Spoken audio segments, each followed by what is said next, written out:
challenges on my side, but we are trying to resolve these for sure. And I was saying earlier on, of course, I was joking, and I trust that we can joke also on this webinar, that sometimes in America would have. Why don't I try to share my screen? I can try to share my screen. If you can, I think that will be maybe more helpful and more progressive. Please try to do that.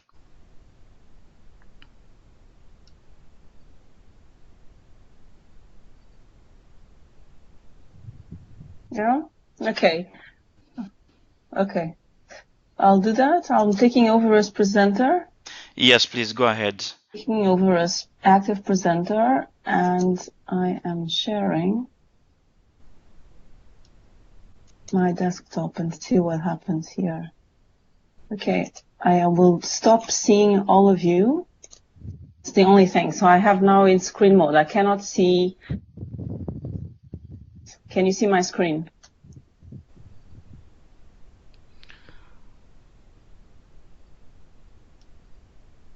I cannot see the screen, and a couple of others are also saying no. It looks like they cannot see your screen. Okay. And we cannot see the screen either. Oh, not yet. Okay. No. Okay. Give me a second. I'll try something else. Okay, I will do this quickly.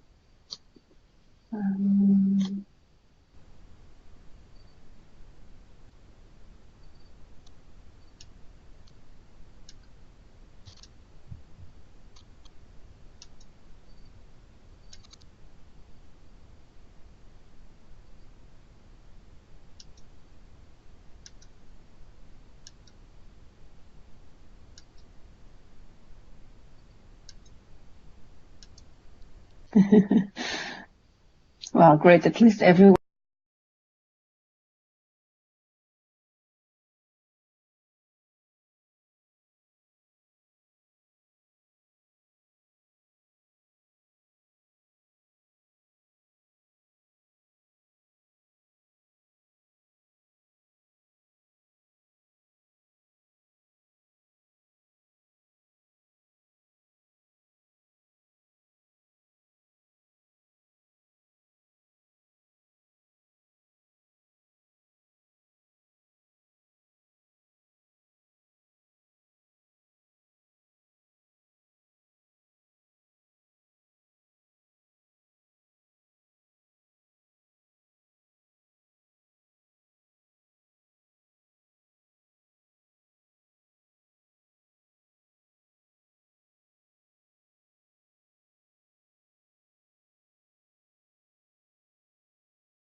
this lifesaver.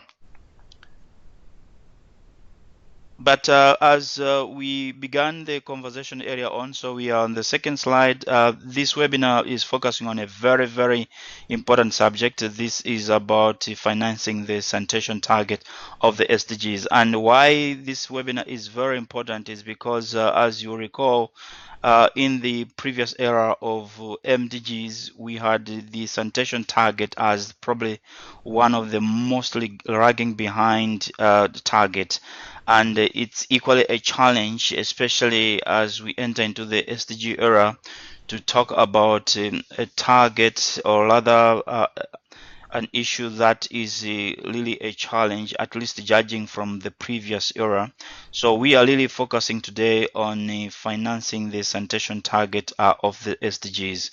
And just to mention that this webinar marks, I think, the end in the series of the webinars in this particular year. So it also is quite important really for us to make sure that we end on a higher note. And as is the case, we start with the Asia region webinar, or the webinar that focuses mostly the countries in the Asia region. And we will be continuing with the other English webinar later today, but focusing on the English-speaking countries in the Africa region. Just to say a little bit as a way of background, SWA as a partnership has agreed on a number of sector building blocks, and there are 5 sector building blocks. And these cover various specific issues that are quite critical if we really are to achieve the SDGs. But of the 5 building blocks, one of them talks about sector financing. And as we have been talking about, we had another session previously focusing on just generally financing the WASH sector, but today specifically we are casting a spotlight on a very important subject, which is sanitation financing. But looking at the SWA building blocks and what we look at, particularly when we talk about sector financing as a building block, as an important area that is critical for us if we are to achieve the SDGs. This looks at the medium-term expenditure framework, which matches government priorities with available resources. I think here the observation is that we definitely need to make sure that we have specific expenditure frameworks that really take into account what the government should be putting the resources on in terms of priorities, and also making sure that all the resources are made available for that particular strategic issue. Then we also need to have realistic and transparent sector budget with the identifiable funding streams. This is another specific element that is quite critical when we talk about the sector financing building block, making sure that in our countries we have specific and realistic as well as transparent sector budget with identifiable funding streams. And then we also talk about making sure that we have the third element, which is availability and use of data on financing streams, including the 3 T's. Of course, we normally talk about the 3 T's in the water and sanitation sector to mean taxes, tariffs, and the transfers, and also making sure that we have funding streams that are comparable, realistic, based on, of course, realistic estimates for all the sector cost categories for sustainable service delivery.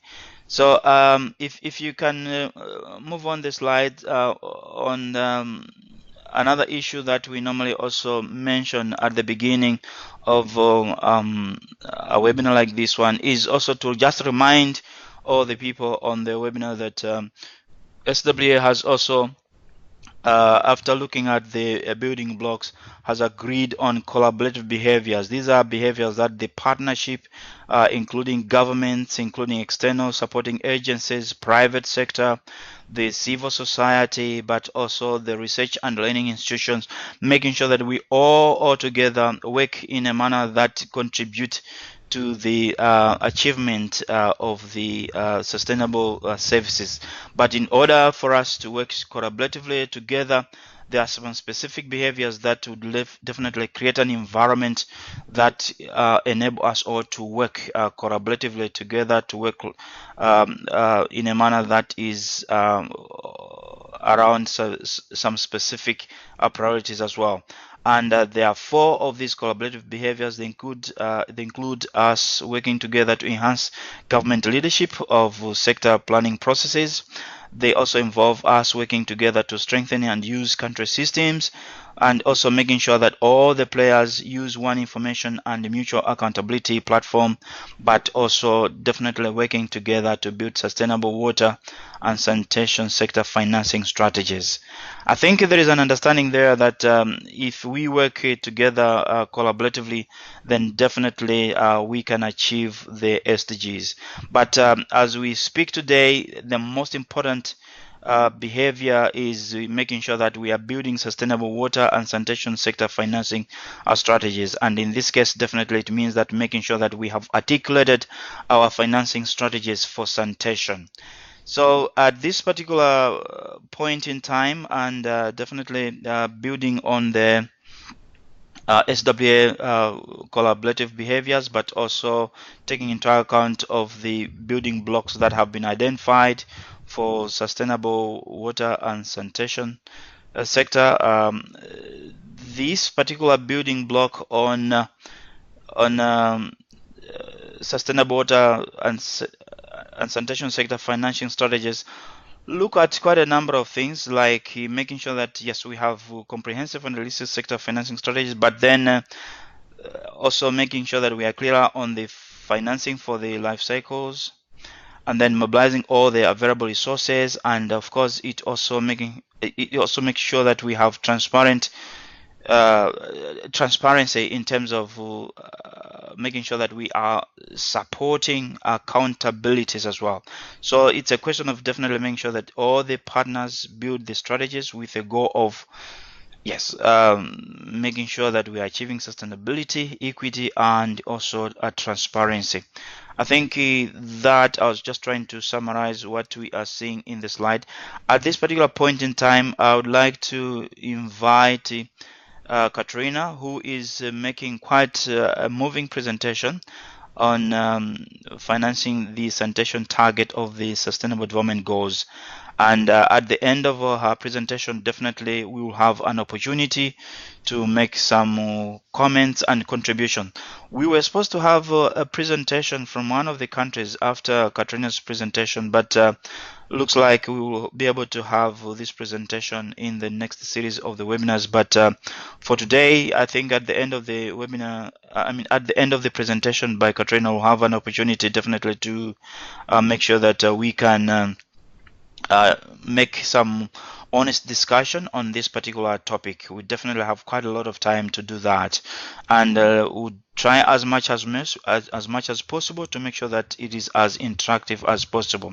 And as probably Katrina makes a presentation, I'd like to also encourage us to make sure that we have included our names and organizations, as well as maybe the countries in which we are joining the webinar today.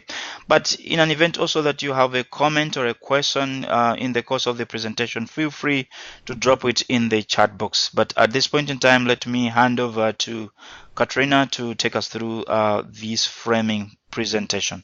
Thank you so much, Katrina. Thank you very much, Nelson, for the introduction.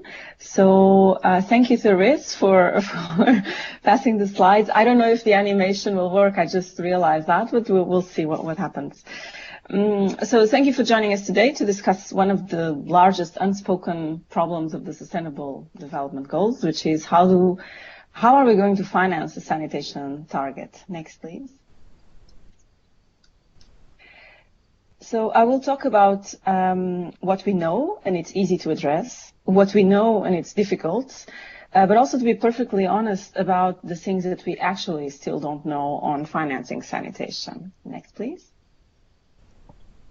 So what we know, and the easy part of it. Next. We know that reaching the Sanitation Sustainable Development Goals is going to cost a lot, but it's not where you think. Most of the cost estimates in the sector are focusing a lot on the construction of infrastructure, and the discussions in the sector at the moment are around three topics, all about capital expenditure. The first topic is the construction of the infrastructure. We have ongoing discussions on the cost of sewage versus the centralized systems, about appropriate technologies, low-cost technologies, high-tech technologies, and everything in between. We also talk a lot about the whole sanitation chain, from collection to treatment and reuse. And then there are all the discussions around behavior change, promoting private sector, creating markets and demand for latrines, and how much households can pay or cannot pay for it. These three discussions are very important, don't get me wrong on this, but they are the tip of this iceberg only. They're still about construction costs. The major financial discussions we need to have in the sector actually revolve around, when we go a little bit under the water in the iceberg picture, they revolve around the need for major maintenance, irregular maintenance, replacement of old infrastructure, but even more important, the cost of the people that actually ensure that the services and the regulation is enforced. And other costs include the cost of borrowing as well. Next, please. And we want to bring you a concrete example to the table. I want to take you to Southwest Ethiopia. You know, you are in. I could have taken an Asia example as well, but you will recognize this. I want to take you to Southwest Ethiopia, to the district of South Hari. The rural population on peri-urban is about 250,000 people, which are served mainly by basic latrines outside of the capital of the district, which is Chinka. We have 7,500 households which have improved latrines, which is basically 10% of the population. Next. This gentleman that you will see in the picture is Omo Gudurzo. He's part of a 12-people team at the district of South Ari that has to ensure that adequate water and sanitation to that 250,000 people actually happen. He has his salary covered, he and his team, but between him and the rest of the team, they have one motorcycle, which is usually mowed by the head of the department to go and come back from his house. There is no budget for sanitation specifically. There are no allowances to leave the office unless an NGO or a program comes to visit, and then they pay their per diem so he can actually see what's happening in his district. He has no possibility to monitor or follow up the infrastructure that is being built, and he's part of what we call direct support. Next, please. So a recap on what are the only 6 life cycle costs of sanitation services that we all need to know when we talk about financing. CapEx for infrastructure construction, so this is short for capital expenditure. Operational expenditure, or OPEX, for minor expenditure, usually covered by households. Capital maintenance expenditure, which is the large irregular maintenance, and this includes, for instance, pit emptying and pit emptying services. Direct support, and this is one of the most important for sustainability of sanitation services, for all the people, the institutions that are directly involved in service provision. So Omo would need to have more than his salary paid to ensure the sustainability of services in this district. And indirect support for the costs of at regional or national level, the regulators, the planner, the coordination among agencies. And finally, if there are loans that we need to pay back, the cost of capital. For large loans, this might be actually more than you think as a percentage of the overall cost for the sector. Next. I'm still in the easy and that we know.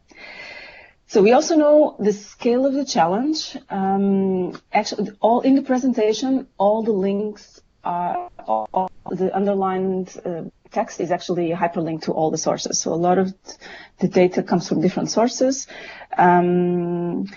So to this one, the first one comes from the World Bank. So the latest estimates that we've seen many times, $140 billion are needed per year just for capital investment. And this is 3 times more what is currently spent. And this is only CapEx, so it's only the tip of the iceberg. So aid, or ODA, reached only 18 billion a year in 2014. It's decreasing, but it's still very important in many countries, especially for sanitation as well. Capital maintenance, the large repairs, this is also estimated by the World Bank to be 1.5 times more what we need for capex. It's 1.5 times more than the $114 billion. We also know, by comparing the budgets of some countries, but there's not much data on this, that we need an absolute minimum of $1 per person per year for rural water and sanitation, so not including urban. We don't know actually how much it would be required for this enabling environment for sanitation only. Next, please. We also know that as coverage increases, the cost, and if you can press the enter, I don't know if the animation will work, if we see the little line moving. Oh yeah, it works, awesome.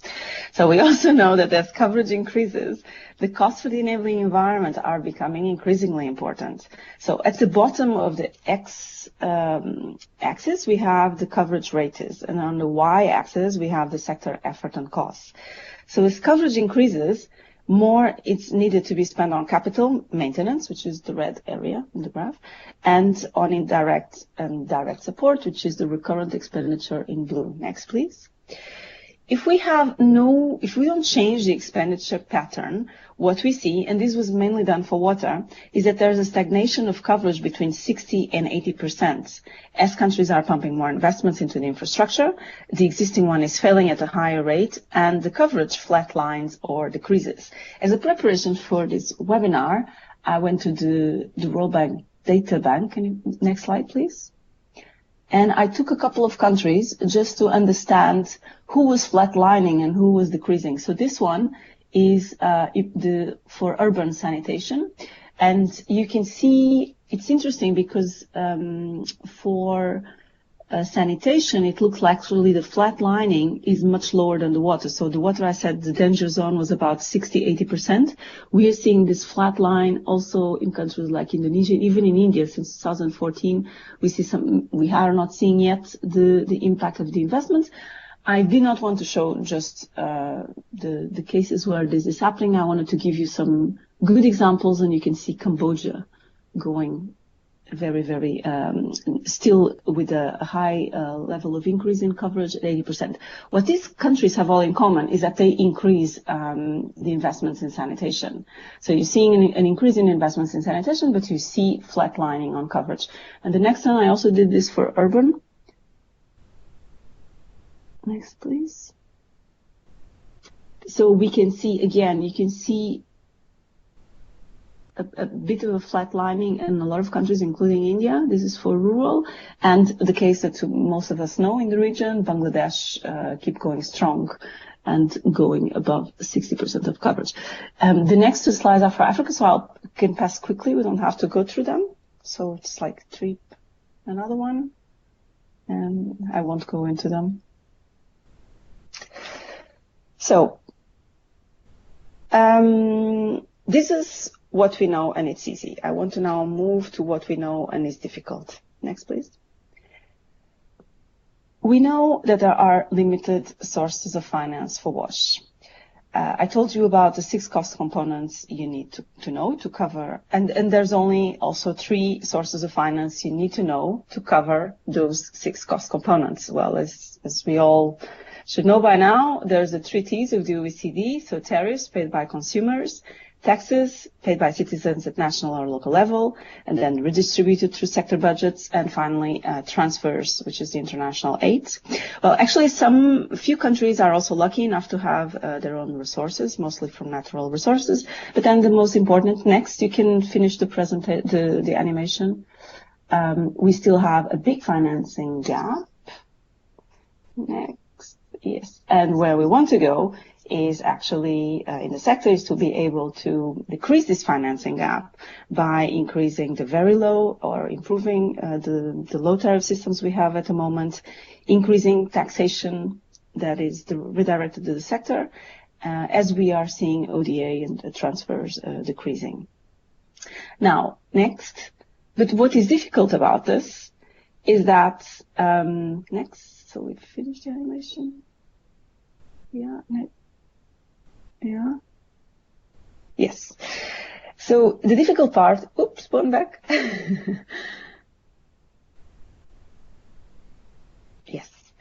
So the difficult part is that we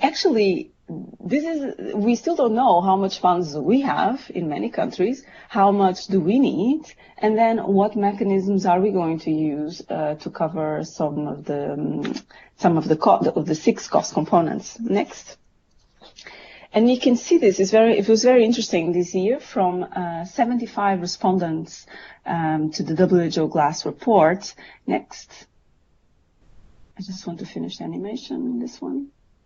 Next. Yes, there. So only 8 countries have reported implementing consistently sector development investment plans. Only 8. And these were Guinea, Botswana, Cote d'Ivoire, India, Panama, South Africa, Uzbekistan, and Venezuela. And then only 4 countries cited actually using multi-year budgets or expenditure frameworks.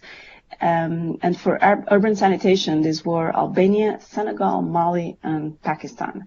So the question that we have to ask ourselves is, why is this so difficult? There are multi-year sector expenditure frameworks for other sectors. We have in health and energy. So there are the people in the country that are able to do this. There are capacities in countries. The second aspect, next, please. The second aspect that we also know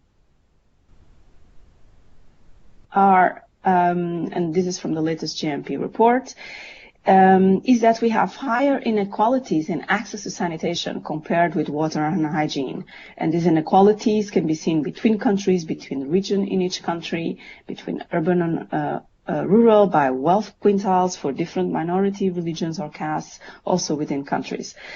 It was very interesting. I was in a meeting about inequalities and access to water and sanitation in Europe last month, organized by WHO. And these are issues that are very complex to address also in Europe. But I wanted to give you also some tips and tools in between. Again, everything is hyperlinked. WHO has actually developed a very interesting methodology and scorecard methods to be used at national and decentralized levels, which I highly recommend. It's the Equitable Access Scorecard. Next, please. So we know this. The difficult part is actually to change expenditures to address the patterns on inequalities. But before, we need to understand where are the inequalities, who are responsible for them, which agencies, which mechanism. Well, the scorecard that I gave you from WHO allows to go deeper into these issues. We don't have time to go to the details now. I'm not expecting you to read the slide, but I also advise strongly to read the poverty diagnosis published this year, published this summer by the World Bank. And there's a lot of wealth of data for very specific countries. Next, please. And last week I was at the Water Institute conference in North Carolina, and this was a very interesting slide presented by Clarissa, based on the interactions with Minister of Finance that attended the high-level meeting earlier this year. So it's very telling. I mean, it will be very difficult to change expenditure allocations at national level without data, and worse, if we can, next please, if we cannot demonstrate progress. If you were a finance minister or part of her or his technical team, and you would be seeing increase in investments, if you see increase in investments on one hand and decreasing or stagnating access to sanitation on the other, you would also be very reluctant to invest in the sector. Finally, next please, the unknown. Next. If tariffs, public finance are available, but they are not of the volumes we need, they are not fast enough to address the amounts required to reach.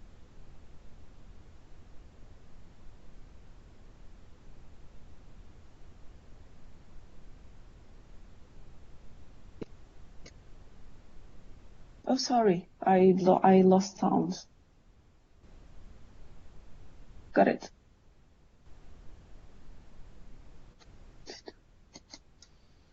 I'm back. Okay, I'm back. Great. That's great. We can hear you. Thank you. And definitely we lost you for a moment, but thank you. Welcome back. Okay, I heard a bit. Great. So talking about the unknown. So that's where I was gone. So if tariffs and public finance are not of the volumes we need, are not fast enough to address the amounts we require to reach the SDGs. So what do we do? What do you do when you need to buy a big, to throw a big wedding, or to buy a house or a car? Well, the only thing we can do, we can borrow. Next, please. So we can bring in private finance. This is from the latest rollback document on blended finance. So this, you see the treaties on one side, and you see the private finance on the other. And there's two sorts. Actually, the second box, I think it should, it's the first one is concessional finance, which is usually has lower interest rates and has a grace periods. For instance, if you only need to start paying back after 10 years. The second one is private or commercial, full commercial finance, which has standard higher interest rates and shorter repayment periods than concessional finance. What I want you to know is that either way, this is debt that needs to be paid back.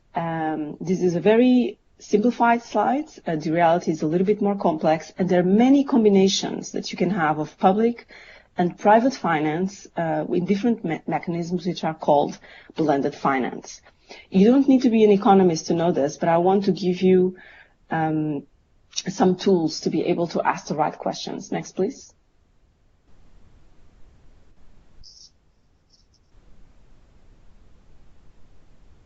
Yes. So this is basically my last and most important slide. So what we don't know is what financing options are really available to reach the finance gap. And specifically for sanitation, this is even more complicated. For each type of finance available, we will need to understand what we're talking about. So for each new finance new finance silver bullet that you keep hearing about, we need to question it through outreach. And so this is a framework that I want to give you for having these discussions in your countries. On the x-axis, we have the amount of risk for paying back loans. The AAA you see on the left is low risk. This is high credit rating, usually matching with high performing utilities. Then we go to C, we start moving on the bottom to the right. Then we go to the C credit rating, and this means higher risk, which is typical of decentralized providers and less well-performing utilities.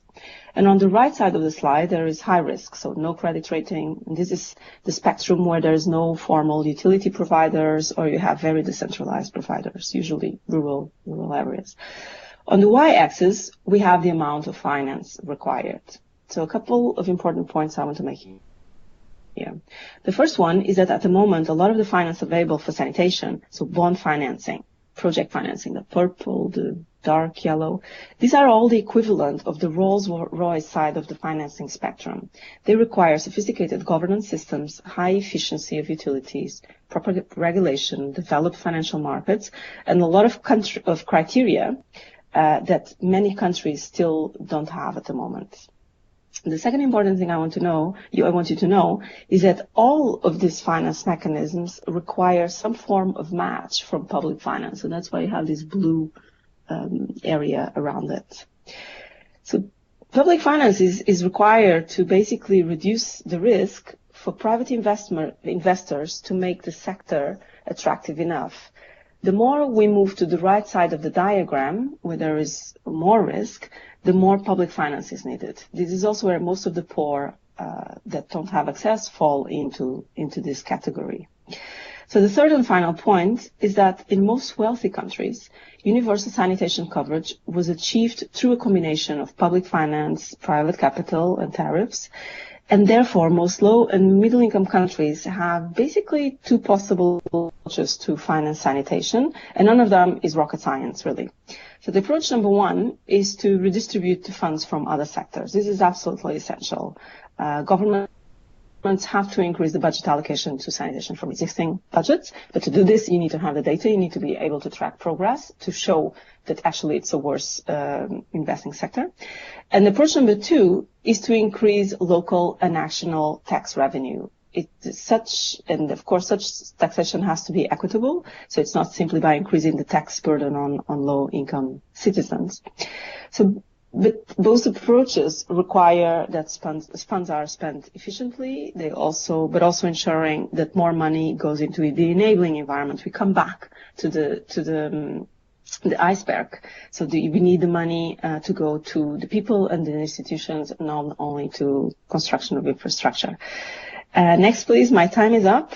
Many of the issues we talk about, I have talked about, are in the paper that we have done for the high-level panel of the World Bank spring meetings. Next, please. You can see even more. I think I added another slide on key resources. Yes, all hyperlinked. These are all the best financing resources you have from this year.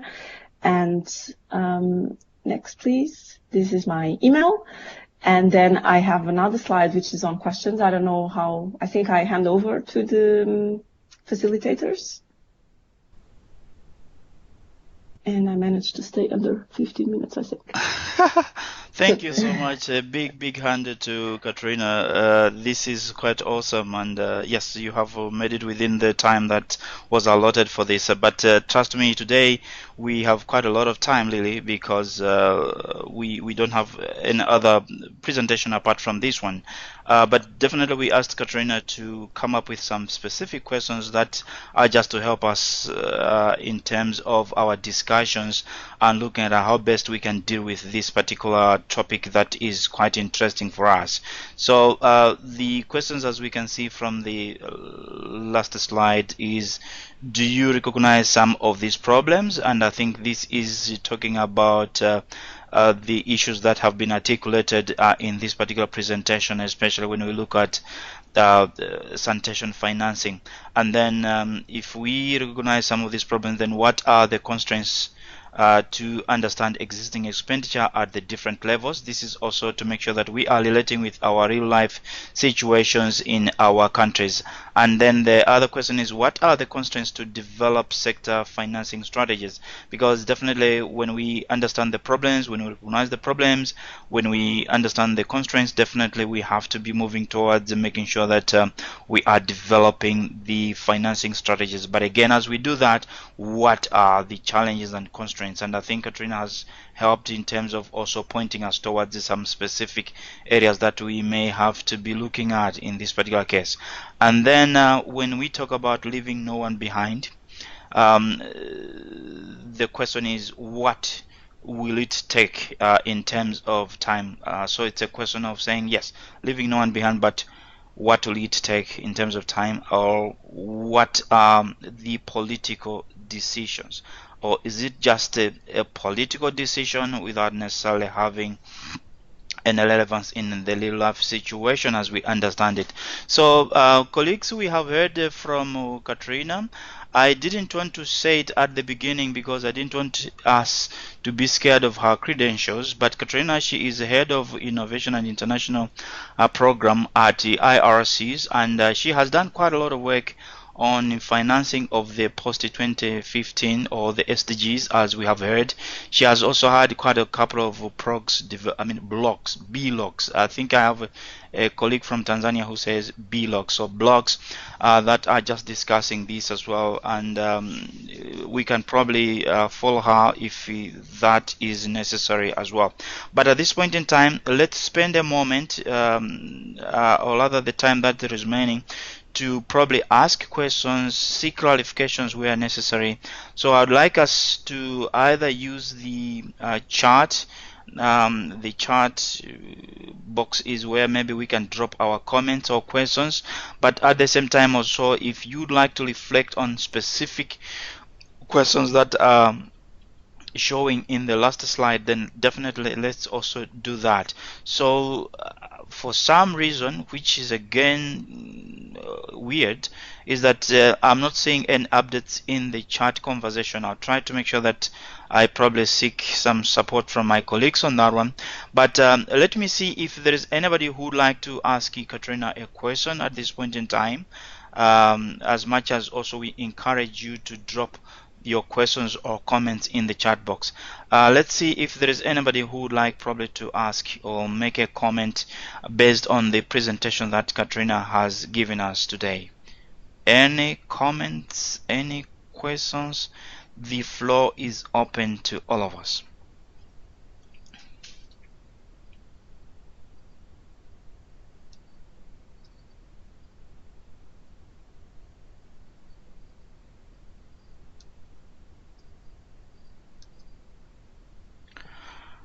I am not... Nelson, Yes, please I go don't know ahead. if it's any use because I don't know if you're getting the box, but I can say that there's one question in the box at the moment, which is from Kitka in Pakistan, asking to elaborate more on blended financing, as combining loan and grant components could be tricky. I think Rolf has also commented on the practicality, what can we practically advocate for at country level? How do we translate, this into practical actions? So there's two to start with, and I'll go through are you getting the conversation box now? For some reason, it's just stagnated, but thank you so much, Teresa. You're just a lifesaver, and what others would say, got sent. So thank you for those questions, and I think, Katrina, you were also able to see in the chat, probably if you can relate and reflect on these particular comments or questions from the colleagues, as we have heard. Yes, thank you. So I start with the point from Rolf of how to translate this into something practical that we can advocate for. And there was the steps of the 1 to 3. So where there were the building blocks. So understanding where we are, how much we have at the moment, how much we need, and then how are we going to finance. Is the one with the 3 T's? Yeah, the previous slide. But it's, for instance, I can give you an example from Tanzania. Tanzania was one of the countries, especially now I relate to rural water. But it was very interesting to understand that there was a very large rural development program with the basket funding, and you could see over the years a gigantic increase in expenditure for the sector, and on the other hand, a gigantic decrease on coverage. So it went now to 44%, up from 60% to 44%. So obviously all the partners, including the government, were asking, what is going on? What is going on here? And there were people talking, it's corruption. There's so much money going into the sector. You can't see it translated into reality. So where we started was to analyze the full expenditure of the government over the last 5 years, to do spot checks, to do a whole value for money of rural water. And what we found was very interesting. What we found was that there was a gigantic increase in finance, yes, but it was all going to CapEx. The recurrent expenditure on managing the sector did not change at all. Actually, it decreased slightly over the years. So how can you expect the same people to be able to cope, so the same people at district level, at regional level, to be able to cope with the large increase in finance for infrastructure without having the tools to even go and check if the systems are functioning and following up? I mean, some of the systems had very early on problems with some of the pumping, some of the fuel issues, and this could have been easily solved. So you had thousands and thousands of dollars of investments failing because of a lack of being able to pay a per diem of about $20 and a little bit more for some quick maintenance. This is where you start. You need to understand what you have, where it's going, and the impact. So if you translate that into the services, and that's the first eye opener of understanding where the financing discussions need to go. And then after that, indeed, you need to have the financing strategies. How much would you need? Of course, you can probably, many of these countries, I mean, you're from Afghanistan, you're in Afghanistan, and I'm sure also Pakistan will have a lot of these issues. You will not able to translate 100% coverage for 2030 and put that into financing terms. But you need to start somewhere. And the somewhere is to start having targets based on what you have and then understand how you can finance it. And this is a good way to bridge into the second question, which is on the blended financing mechanism. So if I can see the slide, the colorful slide.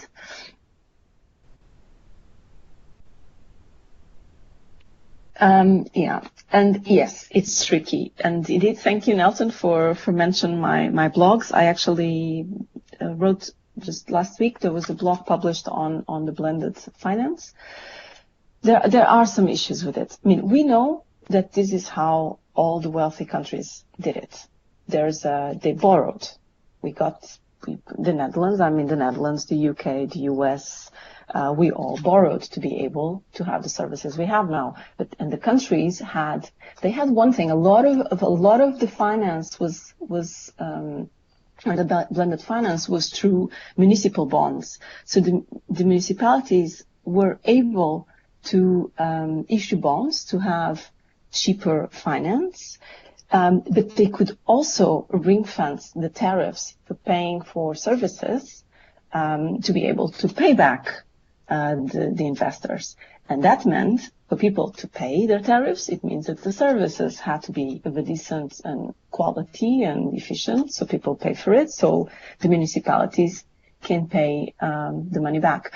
And in a lot of the countries where we are working, we can see, well, first, the municipalities don't even have the fiscal space to be issuing bonds. The financial market is not even developed enough in many countries to issue national bonds, not even municipal bonds.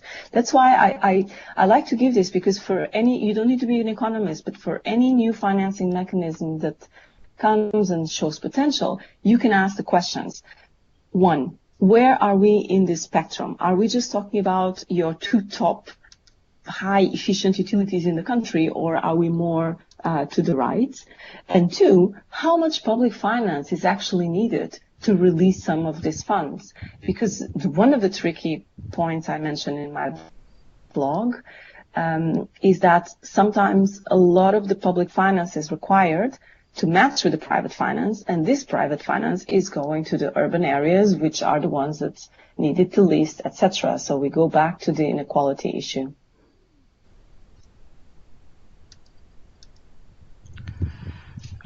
Great, thank you so much, Katrina, and definitely that's great to hear from you. And also, you've made reference to the blog, but I believe there are a couple more comments coming in the chat, which for some reason I cannot see, but my colleague has been so smart enough to sneak them into another mode, so I'm able to follow the conversation. So at this particular point in time, I'd like to check if maybe Rashid Mahmoud would like to probably just make a comment. Yes, we have seen the chart that you've dropped, but maybe you'd like to expand it by taking the mic. It would be helpful. And after you have done that, we also see there is a comment from Roth. Maybe it could be good for you also to just take the mic after Mahmoud, so that we get to hear your reflections based on the comments you're making, but also on the presentation. We know the chat, of course, can be limiting sometimes, but those of us who have other comments and questions, let's feel encouraged to use the chat for our comments, or also for our, let's say, maybe questions. But also we can share our experiences based on the questions that we see on the screen. Let's hear from Mahmoud if you would like to make a comment based on what you have already dropped in the chat. Please feel free to take the mic.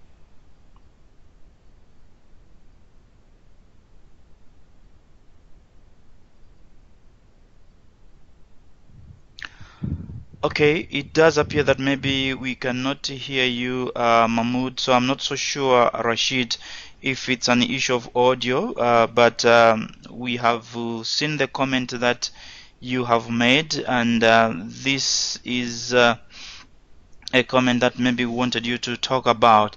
Otherwise, I'll give a chance to Rolf then. If Rolf, you can take the mic. We know you are appreciating the presentation from Katrina, but you would like to probably reflect on what you have already shared in the chat, and maybe expand it a little more. Rolf, please.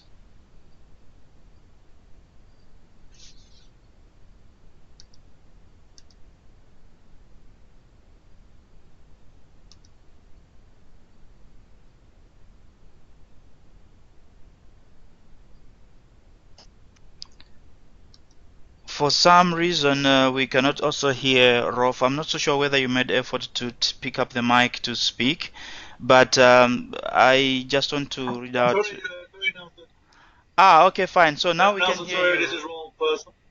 Okay, go ahead. When you asked me the question, could you please repeat the question? Yes, so I was basically encouraging you to reflect further on the chart that you have dropped, or rather the comment that you've dropped in the chat area, and if you would like to expand this idea a little more, that could be helpful for us. So we thought we should hear your voice, and if you can speak to the comment that you made as well in relation to the presentation we've had today. Okay, now I mean, I think it's great to see it to see the financial situation explained this way, disaggregated, how it changes over time, how it changes with different levels of coverage. Sitting here in the UNICEF office, and of course I fully realize Afghanistan is not representative for many other countries. I think as UNICEF officials, always the challenge: what can we do? How can we help in moving this discussion forward at country level? And Katarina's last point of making those inequalities in investments in the different funding streams, making those visible, is of course a start for any advocacy and for addressing this and finding out where the bottlenecks are. I thought Katarina's example of simple DSA and some supervision and some operation and maintenance costs could go a long way in securing some of the larger investments made. I think critical for us, for UNICEF, is that we link up with our with our partners in the bank, but also with NGOs who are active in this area, because there's no way we can do this all alone. We don't have that level of expertise. But it is definitely something for UNICEF staff to start engaging in and kick that level of discussion higher up to a political agenda, but fully realizing we can't do it alone. I mean, that is my take home. I mean, I was familiar with a lot of the things presented, but it makes it clear to us. So thanks very much for that. Over to you. Thank you so much, Rolf, and I think this is a very good reflection that you've given us, and in a way you are also kind of like strengthening the message that SWA is also working on in terms of making sure that we live and promote the collaborative behaviors, and definitely working with all other players. It's quite critical, and I think this is one of the things that we probably need to look at, and maybe to also relate to the question that we are seeing on the screen: what are the constraints to develop sector financing strategies? But probably it's a question of also making sure that we all mobilize our partners, the bank, or external support agencies, the government agencies, the research and learning institutions, the private sector, and also the civil society, making sure that all together, as Rolf is saying, we work towards making sure that we have supported our governments to develop coherent strategies. So thank you so much, Rolf, for that comment. I'm not sure if there is anybody else who would like also to take the mic. Let's feel free to really be as interactive as possible. Yes, please. No, can I just comment on the 2 points that you mentioned and Rolf also mentioned? I mean, I think because we see in a lot of slides and the lack of data, and we see the difficulties in, for instance, also the initiative WHO with the TrackFin. There are some difficulties in tracking finance, and so we keep focusing on, there's lack of data, and I think maybe if we can also start shifting to that third point that is in the slide. So what exactly are the constraints to develop the sector financing strategies, which is the SWA behavior, and is an absolute indicator of where the finance discussion needs to go. So what is behind it? Why exactly don't we have one? I've been starting to have this discussion in some countries, but it's very interesting because the initial point of, oh, we do not have the capacities. Well, actually we do, because this is happening in other sectors. So how can we be less locked up in our sector silos and actually take the advantage of others that understand finance better than we do? And the second point, because I see FANSA Pakistan on the line as well, I think the role of the civil society organizations is quite important on this. And that became also even more clear at the meeting organized by WHO on inequalities in Europe. So the scorecard, it requires that quite a number of stakeholders answer a couple of, well, scorecard questions. But it was very interesting that in Europe, that was organized and it was facilitated by civil society organizations. They were allies of the Ministries of Health, which commissioned the scorecard process, but it was the CSOs that took it forward. And in some countries, it was including associations of journalists. I mean, it was very interesting to understand that even in Europe, that's where the role of the CSOs are. And the other one is for the CSOs to be able to talk confidently about finance. This is not that complicated. I mean, it's actually, if you ask the critical questions on what are the 6 cost components, if you don't see some of these costs coming back in budgets, in plans, we will have a sustainability problem in the sector. And also asking the questions on costs and asking the questions on financing and the sources of finance. And if we're talking a blended finance, then also have the question, where is the money coming from? What is the match required from public finance? Who is this blended finance actually benefiting? These are questions that we can ask confidently, and I think they're very powerful for CSOs to start engaging more in the financing discussion. Great. Thank you so much, Katrina, and that's quite helpful in terms of giving us a bit of more direction in terms of how we can definitely make sure that we have dealt with issues of sanitation financing, and it's an area that definitely offers us quite a lot of room, because as maybe we heard in the presentation, the finance ministers would be asking those questions that you raised in the presentation, at least from Clarissa's presentation you mentioned, and it's a question making sure that all the agencies and players that are really interested in this particular area come together and work towards how to deal with this. But then I would like also to allow our participants, especially those from government institutions. I don't know if you can relate to some of the issues that have been presented here. Do you recognize some of these problems? Of course, maybe the question would be yes, but probably the issue is what are the constraints to understand existing expenditure at different levels. These are things that maybe you can share with us so that we also see how best we can be dealing with them, especially as we work in the partnership, but also with all other stakeholders. I would like to hear maybe reflections from our colleagues, at least from government agencies, if we have any on the call, just to reflect on some of the experiences that we see or we know, and as have been touched on in this particular presentation. Anyone who would like to take the mic at this stage, please feel free just to speak in the mic, or if you still have issues, then definitely just drop a line or two in the chat area.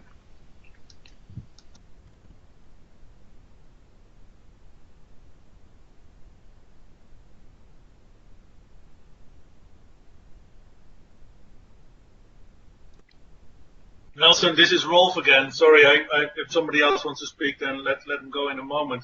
Just a quick reaction on Katarina. I agree it is...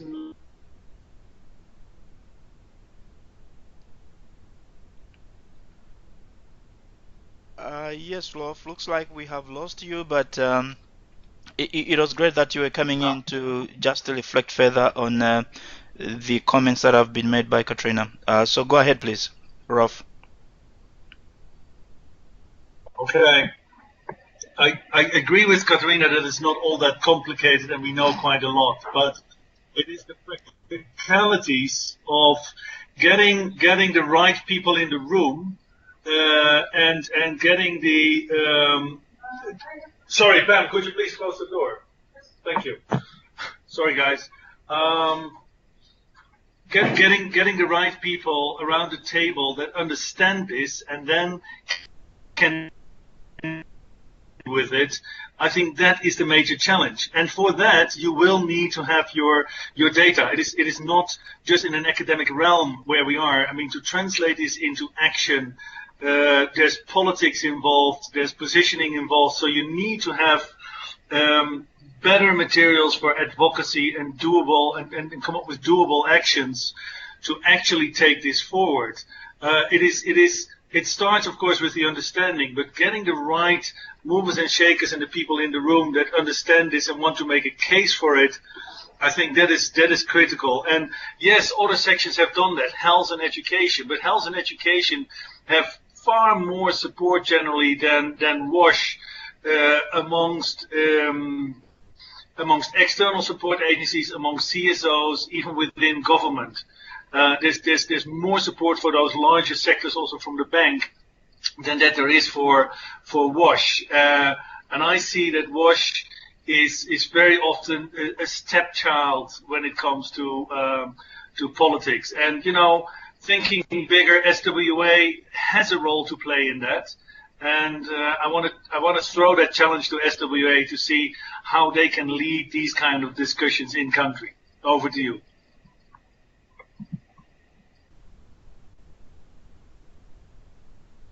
Thank you so much, Rolf.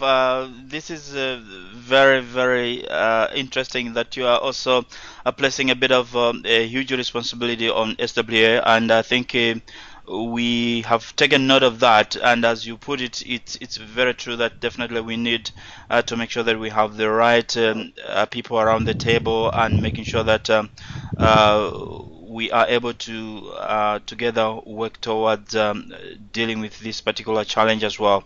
And it's also a question of making sure that, as Katrina has said, making sure that we are able to draw on the lessons from other sectors, but also even if there are countries that are making good progress, we stand a chance definitely to make sure that we learn from other countries that are making good progress on these particular issues as well.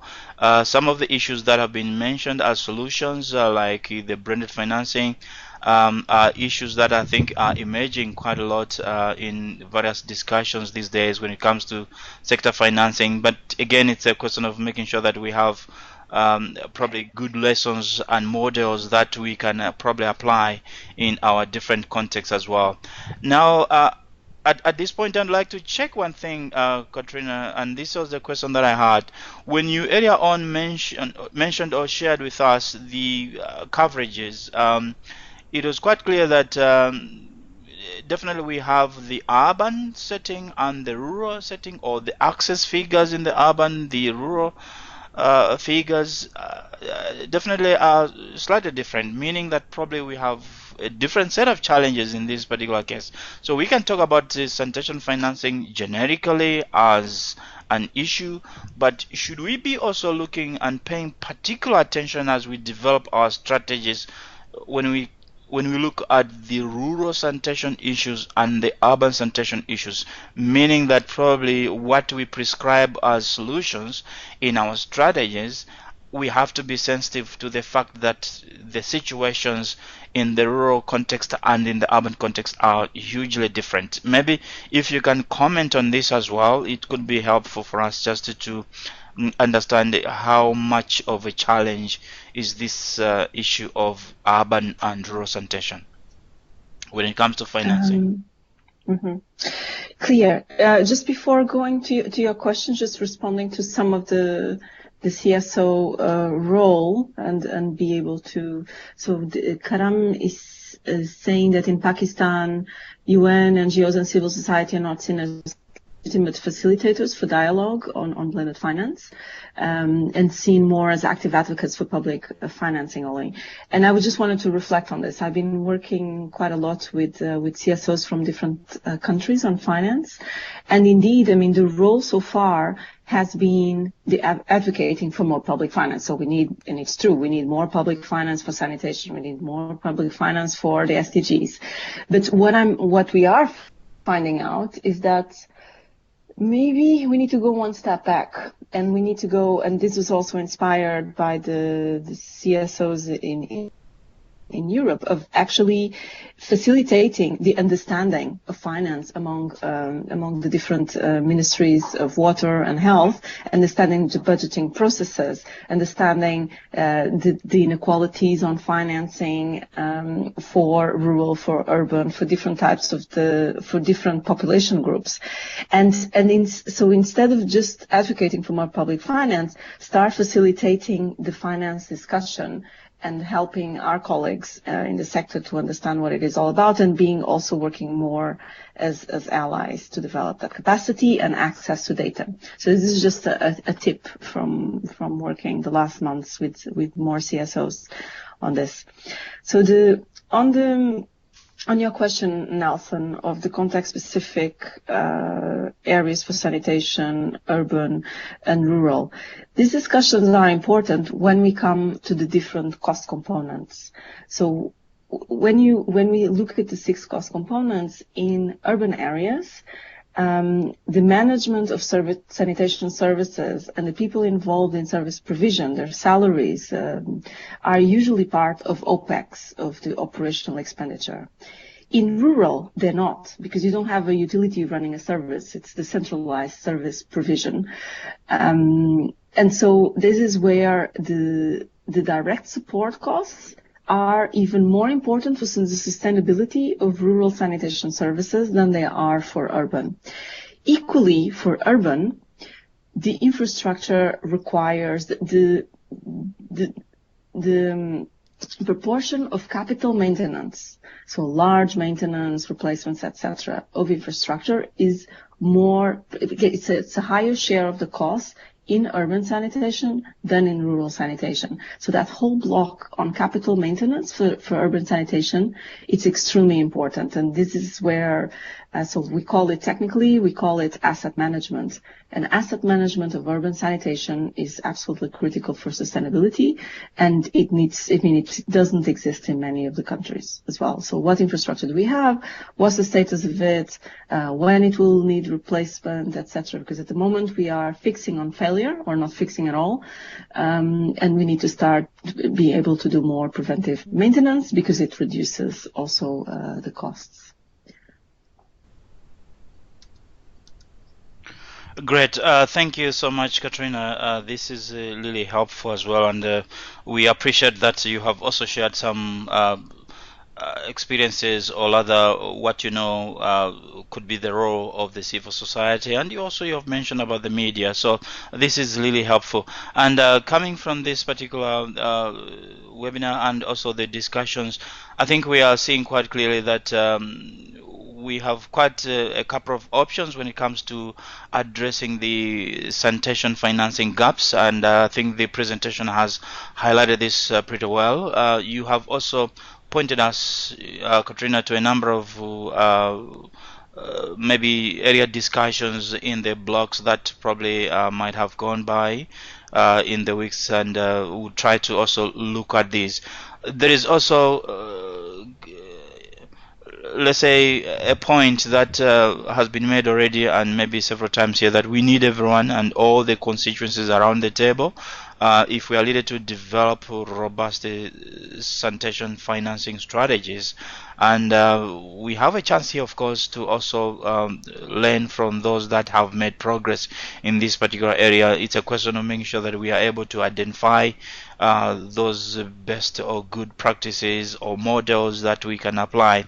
There is also a point that has been made pretty well by Rolf here, to say SWL definitely has a role to play in making sure that there is mobilization of all the partners, like external support agencies. So in this case, it means everyone, UNICEF, World Bank, and all the other external support agencies, as well as civil society, private sector, research and learning institutions, making sure that we are able to bring our capacities and strengths together to make sure that we address this particular challenge. And there were a number of also of comments that we have seen earlier on reflecting on the situation of financing sanitation. and it's really something that is giving us some pointers in terms of the way going forward. It's a subject that definitely we have to keep maybe coming in the subsequent webinars, and at that particular time I'm hoping that we would also generate quite a number of experiences and examples from countries so that we can enrich our understanding of this issue and also look at what sort of solutions are available as we try to make sure that we achieve the sanitation target at least by 2030. It's quite a challenge, but definitely with everyone around the table and with all of us working with the collaborative behaviors and inspired by the building blocks, we believe that we can definitely achieve this particular target. So you can tell that I was trying to kind of like maybe make some concluding remarks of some kind, but at the same time I'm also noting that we started this webinar a bit late. Now we are approaching let's say 1.5 hours from the time that we were supposed to officially start. Of course, we lost a good 10 to 15 minutes at the beginning of this webinar due to some technological issues, so sorry about that, but I would like to allow Katrina maybe just to speak to us once more, give us your parting shots, and you sound like you have dealt with this subject for some time. How available you could be. You have shared with us, of course, yes, your contacts and all that, but what are other possible opportunities for support, or even other institutions that you know would be available to support countries in this particular regard? But at least your closing remarks, Katrina. But maybe before you do that, there could be somebody who would like to make a final comment as we come towards the end of this particular webinar. Anybody who would like to make a comment or an observation before we really move towards the closure of this webinar?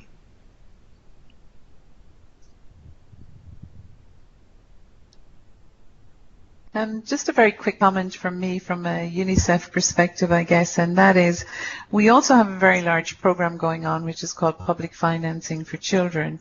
That's not just related to WASH, it's far broader, and working with the Ministries of Finance in relation to how do we achieve investments for children. And I think what we should be doing is not seeing everything as separate, but seeing how we can actually integrate what we're doing so that the questions we're asking and the data we're getting and the work we're doing under the PF4C is actually informing us in the broader programming that we're doing in sectors. So it's just a quick comment so that we don't sort of say, well, this is under SWA and that's under UNICEF and this is under Ministry of Finance. But how do we make sure that we're bringing everything we have to the table in all angles? That's just a comment from me. Many things, Teresa, and definitely that's quite a very important observation.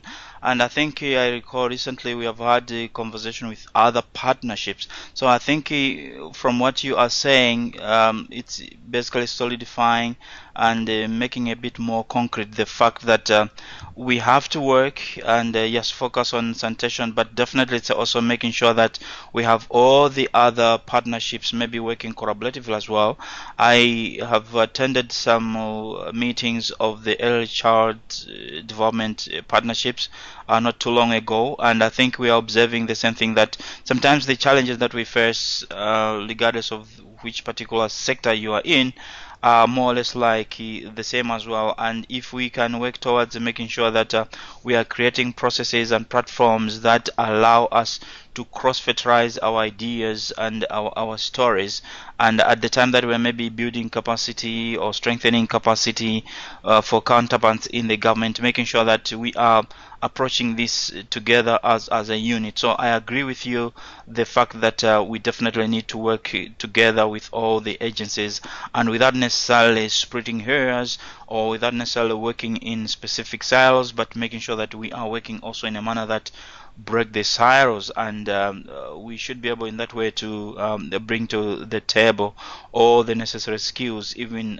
from the other sectors as well, or those that are working in other spaces that are quite critical to at least the sector that we are dealing with here. So thank you so much, Teresa, and we also owe you an appreciation in the fact that you have been a lifesaver today. Actually, it's God sent, I would say, and you made us make sure that we follow this presentation today in a manner that was easier. So thank you for your hands on the control console in that regard. At this point, let's hear from Katrina your parting words with us, any offers, any thing that you can just share with us as we close. Thank you. Thank you also for giving me the final minutes to think about what I can say. So yes, it's great that some of the UN agencies are doing really good work on this. Indeed, UNICEF is working on public finance and training a lot of the staff on public finance. It's just fantastic. WHO has a TrackFin initiative, which we are seeing more donors supporting, which is also very welcome. And GMP, I keep putting my 2 cents every time I can on actually putting a lot and visualizing a lot of the inequality data. I know that now, because the baseline has changed, or the indicators have changed, so we have less data sets. But for me, some of the most powerful data that GMP can produce are on visualizing some of these inequalities also within countries, and then the World Bank on the big finance discussions and some of this big finance to the table. So on offers, I mean, I can, from an IRC perspective, and especially where IRC has country offices, we can support the facilitation of the discussion on finance with governments and between the agencies and governments and with the CSOs as well. That's a concrete offer. And my 2 asks or my 2 tips are two. So there should be no presentation on the SDG 6 that does not have money in it. A presentation without the financing angle should not be allowed by any of us. I mean, I'm telling that also to all our IRC staff. We cannot do presentations in the sector without talking about money, without talking about how much is needed, and talking about where we are at the moment. Even if it's rough, even there is some data out there, we can always and we should always present money in our presentations to start having these more sophisticated discussions. And the second one is, let's find out why we don't have sector financing strategies, why we don't have some of the expenditure frameworks to try to address the root causes of that problem. Instead of just saying, oh, we don't have data, oh, we need more data, let's just try and find out why isn't there in the first place. What are some of those political issues that Rolf was mentioning? Where are the hiccups? And sometimes they're not as large or complicated as we think. They're simply, it's human failure, the lack of someone to understand and to breach into those financial discussions. And I think simplifying it goes a long way, and that's also the contribution of IRC to the sector, is simplifying some of these discussions. So thank you very much for your patience, also with the connection. Thank you for the risk for pushing the slides, and I will be doing this again in a couple of hours. So thank you for the Asian participants. Thank you so much, Katrina, and definitely we owe you a very, very big hand for this wonderful presentation. And I don't know how we can do it on webinar, but I'm sure you can hear us giving you quite an applause for this one. And also your parting shots are quite clear to us, and you have leveled a little bit more challenges on us as well, and I think this is very helpful. We are happy to make sure that we see this happen in the probably days, weeks or months to come, and working with other partners, and especially also our colleagues on UNICEF who are who are doing a great and tremendous work. We really appreciate that. We would like also to, at this point, thank you all for joining the webinar today and discussing this very important subject. What we will do coming out of this webinar is to make sure that we pull together some notes and also pull out some actions out of this particular webinar, something that SWA and also other partners we might want to probably follow up together in the weeks and months to come. So we will definitely be sharing with you some notes from this particular webinar, the recording as well, but also we'll make sure that we share with you the presentation, and you should be getting this not too long from now as well. Otherwise, we would like to say that this being the last webinar in the series of this year, we will be communicating to you in terms of the next set of webinars and the topics that we'll be dealing with. But in an event that you have something that you feel in the series of these webinars probably we should also pay attention to, feel free to contact Sitali or just write to us at the Secretariat, at the SWA Secretariat, to make sure that we take that into account. I think we would like to make sure that in the next set of webinars we are dealing and addressing topics that are at your heart or close to your heart as well. So let's feel free to express ourselves. We might also want to do a little bit of some kind of a feedback on how you feel these webinars are running and what we should be improving. So we'll be happy to hear your comments and thoughts on how best we can make use of this particular medium for purposes of making sure that we are putting everything in place, at least to support countries and the rest of us working together to achieve the SDGs. So definitely quite a lot of conversation coming up, quite a lot of communication coming in between, and we'll be looking forward to exchanges with you, and your insights will definitely be appreciated. At this point in time, let's feel free to drop from the call. Otherwise, accept our appreciation from the SWA Secretariat and express accept appreciation that is being expressed by my colleague Sitali as well, for you to have made the time for this particular webinar. And for Katrina, we'd like to say thank you again, and we know that very soon you'll be also making a similar presentation in another webinar focusing on the Africa region, making sure that at least we have everybody well understood and around the table on this particular important subject.